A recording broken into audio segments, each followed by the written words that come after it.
আসসালামু আলাইকুম রহমতুল্লাহ।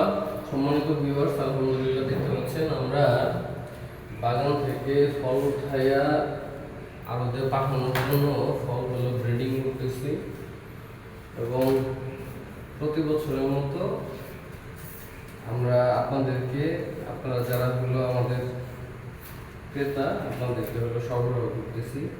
আপনারা যারা আমাদের অর্গানিক ফল, শতভাগ নিরাপদ ফল যদি হলো নিতে চান, আমাদের সাথে যোগাযোগ করতে পারেন ইনবক্সে, বা যার কাছে আমার নাম্বার আছে নাম্বারে ফোন কল দিতে পারেন অথবা হোয়াটসঅ্যাপ করতে পারেন। ডিসক্রিপশন বক্সে দেওয়া থাকবে ফোন নাম্বার, যোগাযোগ করতে পারেন। ধন্যবাদ। আর আরেকটা বিষয় হচ্ছে, এটা দিয়ে না, এটা ওই সাইডে। আরেকটা বিষয় হচ্ছে যে এলাকায় আপনার লোকালি যারা আছেন তারা এসে নিয়ে যেতে হবে। আর যারা অনলাইনে নেবেন, মিনিমাম হলো আমরা 6 কেজি সুযোগ রাখতেছি। 6 কেজি ড্রাগন 1000 টাকা। ধন্যবাদ। আসসালামু আলাইকুম।